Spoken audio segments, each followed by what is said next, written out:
الله الرحمن الرحيم. السلام عليكم ورحمة الله وبركاته. الحمد لله رب العالمين والعاقبة للمتقين ولا عدوان إلا على الظالمين، والصلاة والسلام على رسول الله وصحبه أجمعين، أما بعد. وعن عثمان رضي الله عنه قال: كان رسول الله صلى الله عليه وسلم إذا فرغ من دفن الميت وقف عليه وقال: استغفروا لأخيكم وسلوا له التثبيت فإنه الآن يسأل. رواه أبو داود وصححه الحاكم.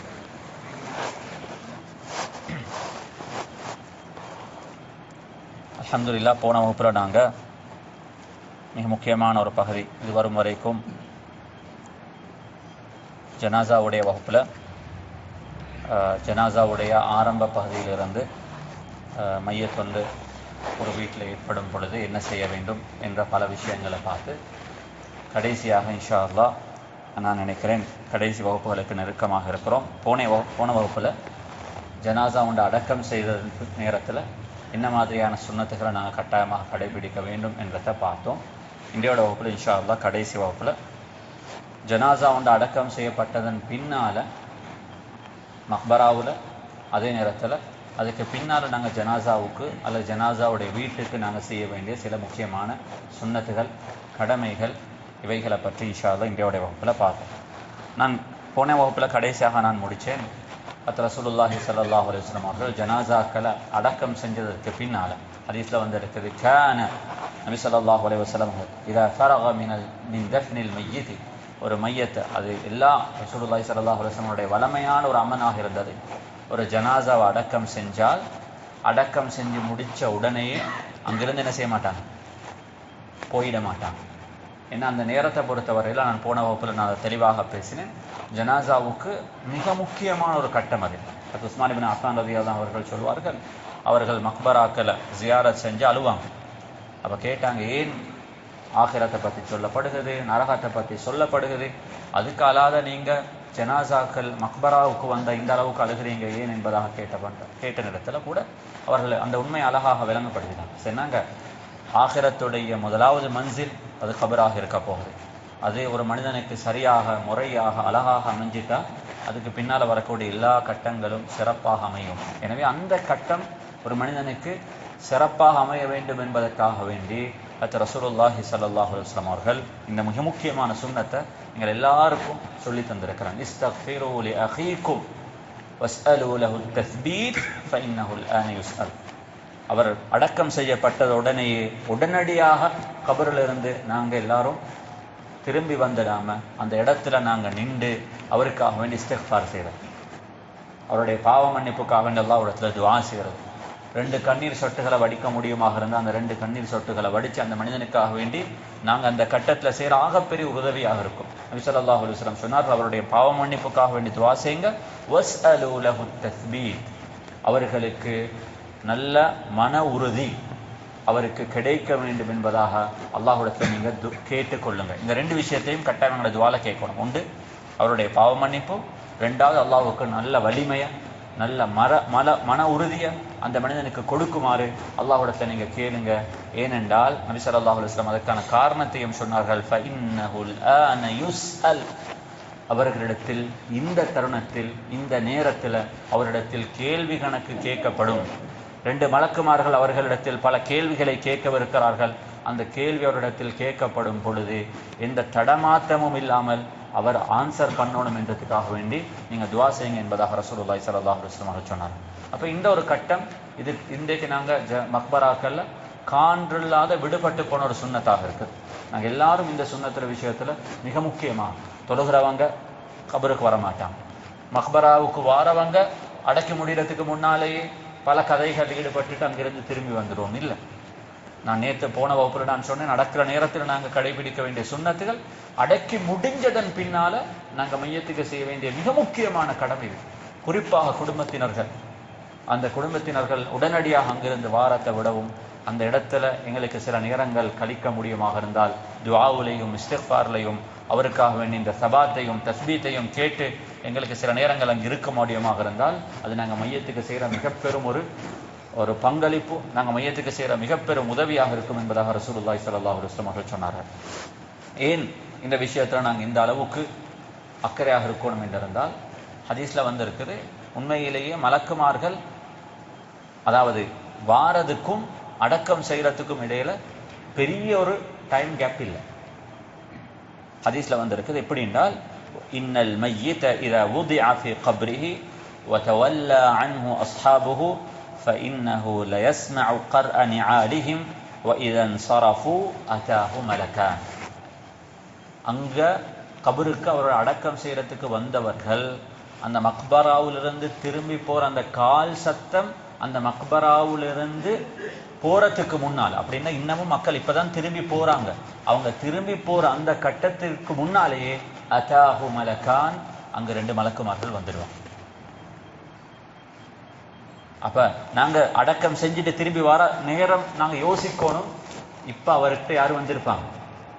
நாங்க எந்த மனிதனை, எங்களோட தாயாக இருக்கலாம், எங்களோட தகப்பனாக இருக்கலாம், சில கூட எங்களோட குடும்பத்தின் நெருக்கமானவராக இருக்கலாம், அவரை கபர்ல நாங்க வச்சுட்டு கபரை மூடிட்டு நாங்க திரும்பி வாரத்துக்கு முன்னால இந்த ரூஹ அவருடைய உடம்பிலிருந்து கைப்பற்றப்பட்டுச்சோ அந்த ரூஹ மீண்டும் ஒரு முறை அவருக்கு கொடுக்கப்பட்டு அவர் எழுப்பாட்டி உட்கார வைக்கப்பட்டு அவர்கள் அந்த கட்டத்தில் நாங்க திரும்பி வாரத்துக்கு முன்னால 2 மலக்குமார்களுக்கு முன்னால் அவர்கள் எழுப்பாட்டி உட்கார வைக்கப்பட்டிருப்பாங்க என்ற அந்த உண்மையை நாங்க விளங்கி கொண்டு, அந்த நிலைமை எனக்கு ஏற்பட்டா எப்படி இருக்கும், இந்த நேரத்தில் அவருக்கு நான் செய்கிற ஒரு மிகப்பெரும் ஒரு உதவி என்ற அந்த எதிர்பார்ப்போடு நாங்க அந்த மன பக்குவத்தோடு எங்களுக்கு அந்த மனிதனுக்கு துவா செய்யலுமாக இருந்தால் இது பெரிய ஒரு விஷயம். அன்பான சகோதரர்களே, இந்த 2 மலக்குமார்கள் ஹதீஸ்ல வந்திருக்குது, அஸ்ரகானி அஸ்வதான் யுகாலு லி அஹதிஹிமா முன்கர் வல் ஆஹரு நகீர்.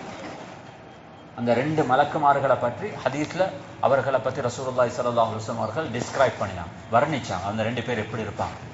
அஸ்வதானி அஸ்ரகான், கடும் கருப்பானவர்களாக. இன்னொரு ரிவாயத்துல வந்து அஸ்ரகான், டார்க் ப்ளூ அல்லது டார்க், அதாவது என்ன சார், அது பிளாக், கடும், அதாவது ஒரு டார்க் ப்ளூவாக இருந்தாலும் அல்லது டார்க் என்னது கருப்பு, அது பிளாக்காக இருந்தா என்பான சகோதரர்களே, கபரும் என்னதான் இருக்கும்? கபர்லையும் வெளிச்சம் ஒன்றும் இருக்கா? கபரும் இருட்டு அறைக்குள்ளால அந்த மனிதன் எழுப்பாட்டி வச்சு அவருக்கு முன்னால 2 மனிதர்கள் உட்கார்ந்து இருக்கிறாங்க, 2 பேர் இருக்கிறாங்க, 2 பேரும் பார்க்கறதுக்கு பயங்கரமான நிலைமையில் இருப்பாங்க. ஹதீஸ்ல வந்திருக்கு, அந்த 2 பேரை வந்து அந்த முஃமினுக்கும் அந்த மனிதனை எழுப்பாட்டப்படும் பொழுது அவர்களுடைய அந்த 2 மலக்குமார்களுடைய சூரத்தே பயங்கரமானதாக இருக்கும். ஹதீஸ்ல பல விதத்தில் அவருடைய கண்கள் எப்படி இருக்கும், அவருடைய வார்த்தைகள், அவர்கள் பேசும் பொழுது அவருடைய சத்தம் எப்படி இருக்கும். ஹதீஸ்ல வந்திருக்குது, அவர்கள் அந்த மனிதனை எழுப்பாட்டி உட்கார வச்சு அவர்களோட கதைக்கும் பொழுது இடி இடித்தால் எப்படி சத்தம் இருக்குமோ அதே மாதிரிதான் அவருடைய வாய்ஸ் இருக்கும். அப்ப அந்த பயங்கரமான அந்த நிலைமையில தான் அல்லாஹ் சுப்ஹானஹு வ தஆலா இது உலகத்துல ஒரு முஃமினுக்காக இருந்தாலும், ஒரு காஃபிருக்காக இருந்தாலும், ஒரு நல்ல மனிதனுக்காக இருந்தாலும் எல்லாருக்கும் அந்த மலக்குமாருடைய சூரத் இப்படித்தான் இருக்கும். அந்த நிலைமையில அல்லாஹ் சுப்ஹானஹு வ தஆலா நல்லவர்களுக்கு மனதுல ஒரு உறுதியை கொடுப்பான். அந்த 2 மலக்குமார்களையும் அவர்கள் ஃபேஸ் பண்ணுவாங்க. அந்த 2 மலக்குமார்கள் ஹதீஸ்களை வந்திருக்குது, பல கேள்விகளை கேட்பாங்க. அதுல அல்லாஹ்வை பத்தி, ரசூலுல்லாஹி ஸல்லல்லாஹு அலைஹி வஸல்லம் அவர்களை பத்தி. முஃமின்கள் அதுக்கு எந்த விதமான தடமாற்றமும் இல்லாமல் அவர்கள் யுஸப்பித்துல்லாஹு அல்லதீன ஆமனூ பில் கௌலி ஸாபித். ஹதீஸ்ல வந்திருக்குது, குர்ஆன்ல அல்லாஹ் சுப்ஹானஹு வ தஆலா சொல்கிறான், அந்த நேரத்துல அவர்களால உறுதியாக நிற்க முடியாது, அல்லாஹ் சுப்ஹானஹு வ தஆலா அவருடைய உள்ளங்களை என்ன செய்வான், உறுதிப்படுத்துவான். அந்த நிலைமையை அவர்கள் கடந்து செல்வதற்காக வேண்டி அவரிடத்துல கேட்கப்படக்கூடிய கேள்விகளுக்கு அவர்கள் பதில் சொல்வார்கள். பதில் சொன்னதன் பின்னால ஒரு முஃமினாக இருந்தால் அவருடைய கபர் விசாலமாக ஆக்கப்படும். அந்த மனிதர் அந்த மலக்குமாரிடத்துல சொல்வார்கள், அவருக்கு ஆரம்பத்துல நரகத்தை காட்டிட்டு அந்த மனிதர் பயப்படுவார். அப்ப சொல்லுவாங்க, நீங்க இந்த இடத்துக்கு தான் போக இருந்தீங்க, அல்லாஹ் உங்களை இந்த இடத்தை விட்டும் பாதுகாத்து அல்லாஹ் உங்களை சொர்க்கத்துக்கு அனுப்புறான் என்பதாக அவர்களுக்கு 2வது சொர்க்கம் காட்டப்படும்.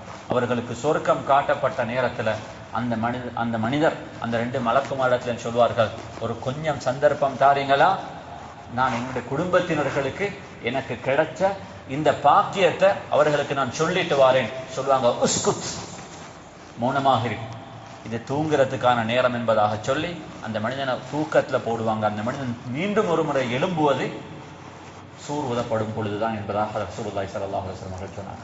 இதே அந்த மனிதர் ஒரு பாவியாக இருந்தார். குர்ஆன் இதை பற்றி தெளிவாக பேசுகிறார். உலகத்தில் பனு இஸ்ரவேலர்களுக்கு மிக பெரும் அநியாயம் செஞ்ச ஒரு படை தான் ஃபிரௌனுடைய படையினர்களும். அல்லாஹ் சுப்ஹானஹு வ தஆலா அவர்கள் அனைவர்களையும் அந்த ரெட் சீல அப்படியே தாளை வச்சு அல்லாஹ் அவர்களை அழிச்சான். அழிச்சதன் பின்னால் பலர் நினைச்சாங்க, என்ன செஞ்ச அநியாயம், தாண்டு மௌத்தாவிட்டாங்க, முடிஞ்சுதானே, இவ்வளவுதானா? அல்லாஹ் குர்ஆன் ஆயத்தில் இருக்கிறான், அன்னாரு யஅரதுன அலைஹிம் குதுவன் வ அஷியா. ஃபிரௌனுடைய அதாவது அவருடைய படையினர்களுடைய கதை அந்த கடல்ல தாண்டு அவர்கள் மௌத்தானத்தோட முடியல்ல. இன்றைய நாள் வரும் வரைக்கும் காலையிலும் மாலையிலும் அவர்கள் நெருப்பினால் அவர்கள் வேதனை செய்யப்படுகிறார்கள் என்பதாக குர்ஆன் அதாவது கபருடைய வேதனையை பற்றி இந்த உம்மத்தினர்களுக்கு பயங்கரமாக சொல்லிச்சு. நீங்க நினைக்காதீங்க ஃபிரௌன் செஞ்ச அநியாயத்திலிருந்து ஃபிரௌன் தாண்டத்தோட மௌத்து அதோட முடிஞ்சு திரும்பவும் ஃபிரௌன் இன்னும் ஒருக்க இந்த பிரச்சனை அவர் ஃபேஸ் பண்ண வேண்டி வரும். நாளை மஹ்ஷர்ல சூரூதப்பட்டு கேள்வி கணக்கு கேட்கப்பட்டு அதுக்கப்புறம் அவர் நரகத்துக்கு போனதுக்கு பிறகுதான் அவருக்கு பனிஷ்மெண்ட் என்பதாக நீங்க நினைக்க கூடாது. அன்னாரு யுஅரதுன அலைஹிம் குதுவன் வ அஷியா. அவர்கள் காலையிலும் மாலையிலும் அவர்கள் நரக நெருப்பினால் வேதனை செய்யப்படுகிறார்கள் என்பதாக குர்ஆன் சொல்கிறது. எனவே பயங்கரமான ஒரு கட்டம். அப்ப இது ஒரு பாவி, ஒரு முனாஃபிக், ஒரு காஃபிராக இருந்தால் அவரிடத்தில் இந்த கேள்விகள் கேட்கப்படும். அவர்கள் எதுக்கும் பதில் சொல்ல மாட்டார்கள். அவர்கள் அந்த மலக்குமார்கள் அவர்களை அதாபு செய்ய ஆரம்பித்து வச்சுட்டு போய்த்துருவாங்க. அவர்கள் கொண்டு வந்திருக்கும் அந்த மிதியை பற்றி ரசூலுல்லாஹி ஸல்லல்லாஹு அலைஹி வஸல்லம் சொன்னார்கள். அவர்கள் கையில் ஒரு பெரிய ஒரு மிதியை தூக்கிட்டு வந்திருப்பாங்க. சொன்னாங்க, அஹ்லு மினால் இருக்கக்கூடிய மக்கள் எல்லாரும் சேர்ந்தாலும் அது அவர்களுக்கு தூக்க முடியாது. அந்த மிதியால் அவர்களுக்கு ஒவ்வொரு கேள்விக்கும் அவர்கள் பதில் சொல்லாத போதெல்லாம் அவர்களுக்கு அடிப்பார்கள். 7 பூமிக்கு கீழால போய் திரும்பவும் வருவாங்க. திரும்ப கேள்வி கேட்பாரு, பதில் சொல்லாத போது திரும்பவும் ஒரு அடி. அப்படி அவர்களுக்கு கடைசி வரும் வரைக்கும் கேட்கிற கேள்விகள் எதுக்கும் பதில் சொல்லப்பட மாட்டாது. பிறகு அவர்களுக்கு நரகத்துடைய வாயில்கள் திறக்கப்படும். கியாமத்தினால் வரும் வரைக்கும் அவர்கள் அந்த கபரிலே வேதனை செய்யப்படுவார்கள் என்பதாக ரசூலுல்லாஹி ஸல்லல்லாஹு அலைஹி வஸல்லம் சொன்னார். எனவே அல்லாஹ் சுப்ஹானஹு வ தஆலா என்னையும் உங்களையும் எங்கள் எல்லாரையும் எங்கள் குடும்பத்தினர்களையும் இப்படியாப்பட்ட நிலைமைகளிலிருந்து அல்லாஹ் பாதுகாக்க வேண்டும். எனவே மையத்துக்கு இந்த நிலைமையில இப்படியாப்பட்ட ஒரு கட்டம் அவர்களுக்கு வரக்கூடாது என்பதற்காக வேண்டி கட்டாயமாக நாங்கள் கபரிலிருந்து உடனடியாக திரும்பி வராமல் அந்த இடத்திலிருந்து அவருக்கு துஆ செய்கிறது மிக முக்கியமான தேவையாக இருக்கு. அப்ப அந்த துஆவை முடிச்சதுக்கு பின்னால நாங்கள் திரும்பி வந்துடுவோம். திரும்பி வந்ததுக்கு பின்னால அன்பான சகோதரர்களே, இன்னும் ஒரு மிக முக்கியமான ஒரு பகுதி தான், அது எங்களுடைய கடைசி கட்டமாக இருக்கக்கூடாது. அதுக்கு பின்னால மிக முக்கியமான ஒரு சுன்னத்து தான், நாங்கள் எங்களுடைய நண்பர்கள், எங்களுடைய பெற்றோர்கள், குடும்பத்தினர்கள், எங்களுடைய பக்கத்து வீட்டுக்காரர்களாக இருக்கலாம், தெரிந்தவர்களாக இருக்கலாம், அவருடைய கபர்களை ஜியாரத் செய்கிறது. இது ஒன் வே கம்யூனிகேஷன். நீங்க பேசுறது கேட்கும், அவர்களுக்கு உங்களுக்கு பதில் சொல்ல முடியாது. அவ்வளவுதான் வித்தியாசம். நீங்க பேசுறது கேட்கும், ஆனா அவர்கள் உங்களுக்கு பதில் சொல்ல மாட்டார்கள். ரசூலுல்லாஹி ஸல்லல்லாஹு அலைஹி வஸல்லம் அவர்கள் பத்ருடைய கட்டத்துல கிட்டத்தட்ட பத்ருல 70 குஃபார்கள் கொலை செய்யப்பட்டார்கள். அதுல மிக முக்கியமான 70 பேர்ல 30 பேர் குறைஷிகளுடைய தலைவர்கள். அந்த 30 பேருடைய பொடியையும் ரசூலுல்லாஹி ஸல்லல்லாஹு அலைஹி வஸல்லம் கலீபு பத்ரில் இருந்து ஒரு பால் அடைந்த ஒரு கிணம், அது பத்ரில் இருக்கிறவர்கள் அவருடைய வீட்டில் இருக்கக்கூடிய குப்பைகளை கொட்டுற, அதாவது அந்த செத்த பிராணிகளை கொண்டு வந்து வீசுற ஒரு குப்பை மேடாக அவர்கள் பாவிச்சாங்க, ஒரு பாலடைந்த கிணம். ரசூலுல்லாஹி ஸல்லல்லாஹு அலைஹி வஸல்லம் இந்த 30 இந்த குறைஷிகளுடைய இந்த தலைவர்கள் என அவர்கள் செய்த அந்த அநியாயத்துக்கு ஒரு பாடமாக ரசூலுல்லாஹி ஸல்லல்லாஹு அலைஹி வஸல்லம் இந்த 30 பொடியையும் தூக்கி இந்த கலீபு பத்ருக்குள்ளால போடுவாங்க. இந்த பாலடைஞ்ச கிணத்துக்குள்ளால, அந்த பாலடைஞ்ச கிணத்துக்குள்ளால இந்த 30 பொடி, அபூ ஜஹல், உத்பா, ஷைபா, உமையா, இவர்கள் எல்லாருடைய பொடியும் தூக்கி அந்த கலீபு பத்ருக்குள்ளால போட்டப்பட்டதன் பின்னால ரசூலுல்லாஹி ஸல்லல்லாஹு அலைஹி வஸல்லம் அவர்கள் அந்த பொடியை பார்த்து பேசினாங்க. இன்னா வஜத்னா மா வஅதனா ரப்புனா ஹக்கா ஃபஹல் வஜத்தும் மா வஅத ரப்புக்கும் ஹக்கா. அல்லாஹ் எது எனக்கு கிடைக்கும் என்பதாக எனக்கு வாக்களித்தானோ, அல்லாஹ் வாக்களித்ததை நான் எனது வாழ்க்கையில் உண்மை என்பதை கண்டுகொண்டேன். அல்லாஹ் உங்களுக்கு எது கிடைக்கும் என்பதாக சொன்னார்களோ அது உங்களுக்கு கிடைச்சிட்டா என்பதாக ரசூலுல்லாஹி ஸல்லல்லாஹு அலைஹி வஸல்லம் கேட்ட பொழுது உமர் ரலியல்லாஹு அன்ஹு சொன்னாங்க, யா ரசூலல்லாஹ், இந்த டெட் பாடிஸ், இந்த மௌத்தான இந்த உடம்புகளோட என்ன பேச்சுவார்த்தை இவர்களுக்கு கேட்க போகுதா இது என்பதாக கேட்ட பொழுது ரசூலுல்லாஹி ஸல்லல்லாஹு அலைஹி வஸல்லம், உமர், உங்களோட காதை விட அவங்களோட காது இந்த கட்டத்தில் கூர்மையாக இருக்கும். ஒரே ஒரு வித்தியாசம் என்ன தெரியுமா, உங்களுக்கு திருப்பி பேசலாம், ஆனால் அவர்களுக்கு திருப்பி பேச முடியாது என்பதாக ரசூலுல்லாஹி ஸல்லல்லாஹு அலைஹி வஸல்லம் சொன்னாங்க. எங்களோட உம்மா, எங்களோட வாப்பா கபருக்கிட்ட போனா அவர்களுக்காக வேண்டி துவா செய்யும் பொழுது எங்களோட குரல்களை கேட்டு அவர்கள் சந்தோஷப்படுவார். ஹதீஸ்ல வந்திருக்குது, குழந்தைகள் போய் பெற்றோர்களுக்காக வேண்டி துவா செய்யும் பொழுது அந்த குழந்தைகள் செய்யும் இந்த துவாக்களை அந்த கபல் இருக்கக்கூடிய ரூஹகள் நல்ல சாலிஹானவர்களாக இருந்தால் அவருடைய நண்பர்களிடத்தில், அவர்களுடன் இருக்கும் அந்த சாலிஹான அடுத்த ரூஹகளிடத்தில் அந்த குழந்தைகளை பற்றி பெருமையாக பேசுவாருங்களாம். பாருங்களேன், என் மகனை என்ன ஜியாரத் செய்ய வந்திருக்கிறாரு, எனக்காக வேண்டி இஸ்திக்ஃபார் செய்கிறாரு, எனக்காக வேண்டி கண்ணீர் வடித்து அழுகிறாரு, எனக்காக வேண்டி துஆ செய்கிறார் என்பதாக அந்த ரூஹுகள் பேசிக்கொள்ளும் என்பதாக ரசூலுல்லாஹி ஸல்லல்லாஹு அலைஹி வஸல்லம் அவர்கள் சொன்னார்கள். எனவே கட்டாயமாக ஒவ்வொரு குடும்பத்துள்ளவர்கள் வஃபாத்தானால் அவர்களுடைய வஃபாத்துக்கு பின்னால, அன்றைய நாள் அவர்கள் அடக்கம் செஞ்சதுக்கு பின்னால நாங்கள் செய்ய வேண்டிய ஆகப்பெரிய அவர்களுக்கு செய்யும் ஒரு மிக பெரும் ஒரு பங்களிப்பாக இருந்தால் அந்த பங்களிப்பு அவருடைய கபறுகளை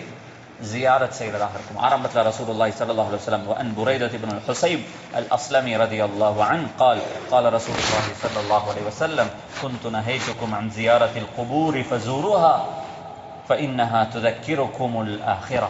இன்னொரு ரிவாயத்தில் வந்திருக்குது فإنها تزهدكم في الدنيا.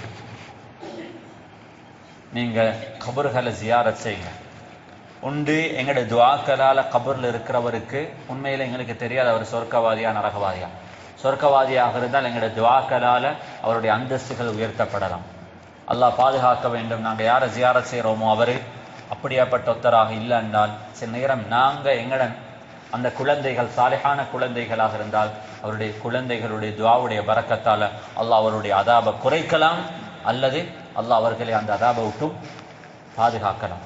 தெரியாது. ஆனால் நாங்கள் எங்களுக்குள்ள டியூட்டியை செய்வோம்.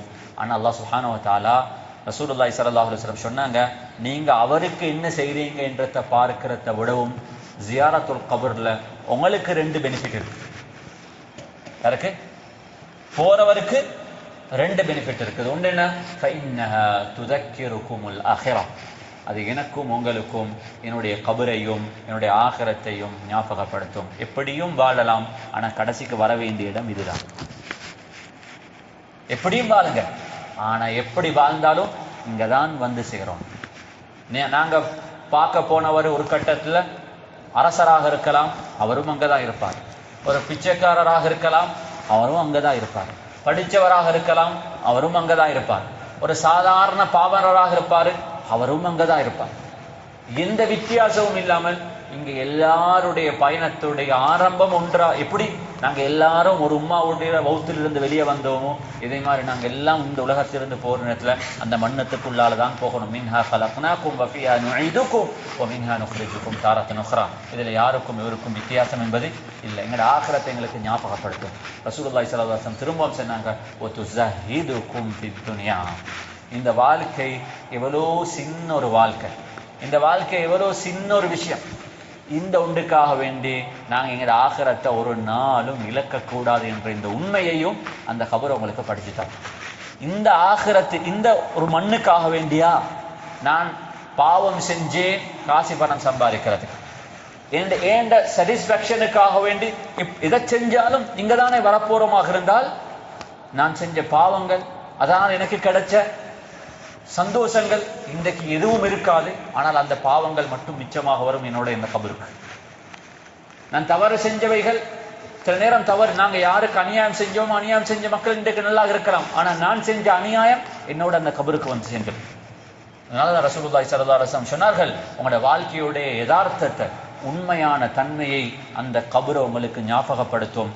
அவருக்கு நீங்கள் துஆ செய்யுங்க, அது அவருக்கு கிடைக்கிற பெனிஃபிட். ஆனால் அதை விடவும் உங்களுக்கு உங்களோட வாழ்க்கையுடைய யதார்த்தத்தை அந்த கபர்கள் ஞாபகப்படுத்தும். எனவே அடிக்கடி கபர்களை ஜியாரத் செய்யுங்க. அது ரசூலுல்லாஹி ஸல்லல்லாஹு அலைஹி வஸல்லம் அவர்கள் தன்னுடைய வாழ்க்கையுடைய கடைசி நாள் அவர்கள் நோய்வாய்ப்பற்றதுக்கு முன்னால் அந்த நேரத்திலையும் நபி ஸல்லல்லாஹு அலைஹி வஸல்லம் அவர்கள் கடைசியாக செய்த அமலும் ஜியாரத்துல் கபர் தான்.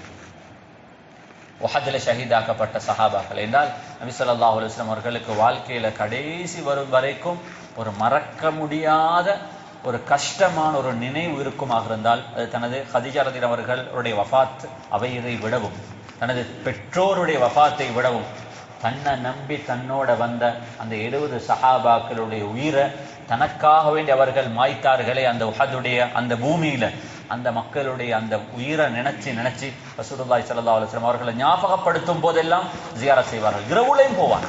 ஒரு நாள் ஆயிஷா ரலியல்லாஹு அவர்கள் சொன்னார்கள், நான் ராவு படுத்திருக்கிறேன், திடீரென்று பார்த்தேன் ரசூலுல்லாஹி ஸல்லல்லாஹு அலைஹி வஸல்லம் அவர்களை காணல. நான் நினைச்சேன் வேற எங்கேயாரும் போயிட்டாரோ தெரியான்னு சொல்லி அந்த இருள்ல நான் எழும்பி போய் பார்த்தேன். அந்த கடும் இருள்ல அந்த நடுநிசையில ரசூலுல்லாஹி ஸல்லல்லாஹு அலைஹி வஸல்லம் அவர்களுக்கு ஞாபகம் வந்துச்சு.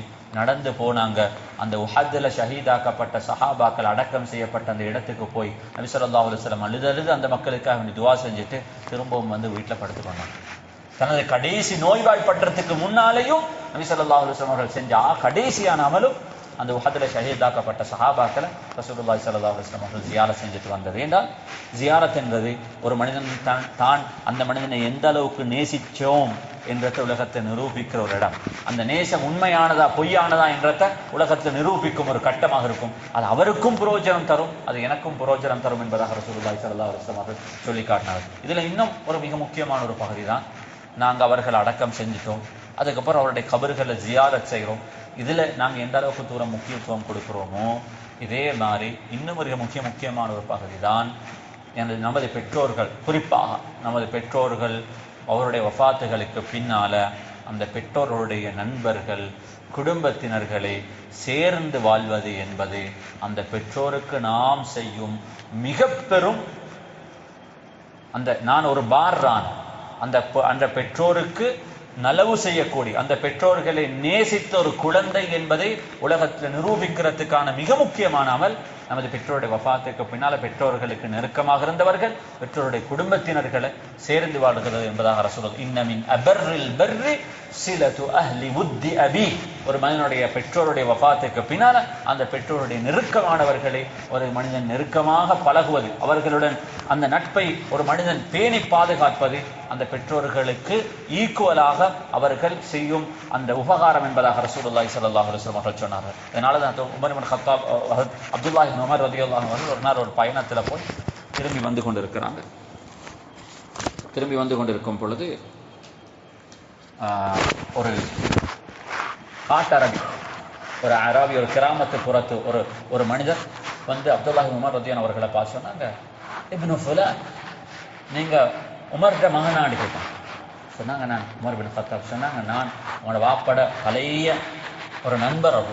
உங்களோட வாப்பாக்கு எனக்கும் அந்த காலத்தில் என்ன உமர் ரலியல்லாஹு அவர்கள் இஸ்லாத்துக்கு முன்னால கால பகுதியில் அவர்கள் ஆடு மேய்க்கிறதுக்காக வேண்டி மலை பக்கங்களுக்கும் கிராம பக்கத்துக்கும் போவார்கள். அந்த காலத்தில் எனக்கு உங்களோட வாப்பாவை தெரியும் என்பதாக சொன்ன நேரத்தில் அவர்கள் தனது பயணத்துக்காக வேண்டி வைத்திருந்த அந்த கழுதையை தூக்கி கொடுத்துட்டும் அவர்கள் அந்த பாலைவனத்தில் செல்லும் பொழுது தலை சூடுபடாமல் இருக்கிறதுக்காக அவர்கள் தலப்பா கட்டுவார்.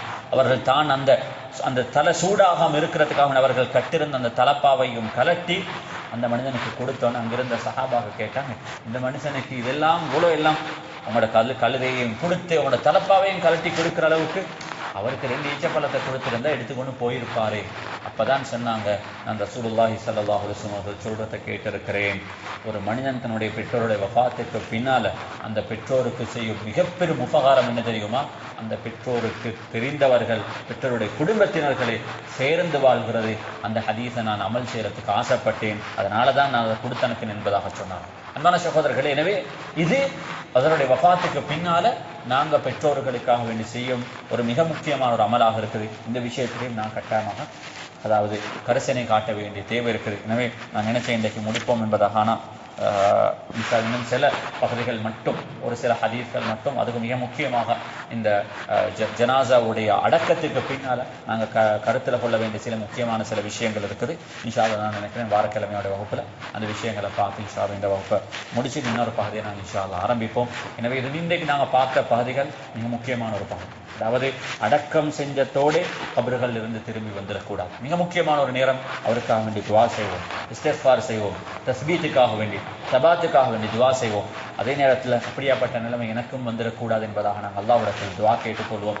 அதே நேரத்தில் அடக்கம் செஞ்சத்தோடு அந்த திரும்பி வந்துட்டா அதோட மறந்துடுறதல்ல, முடிவுமான வரும் வரைக்கும் நாங்கள் ஞாபகப்படுத்தும் நாளெல்லாம் பெருநாளுடைய தினங்களாக இருக்கலாம், அது ஜும்மாவுடைய தினமாக இருக்கலாம், ஏதோ ஒரு சந்தர்ப்பம், இன்னொரு கபரை இன்னொரு மையத்தை அடக்கம் செய்யறதுக்காக வேண்டி போன ஒரு கட்டமாக இருக்கலாம். உங்களோட வாப்பாடையோ உம்மடையோ தெரிஞ்சவருடைய கபர்களை ஜியாரத் பண்ணுங்க, அந்த இடத்துல போங்க, அவர்களுக்காக துஆ செய்யுங்க.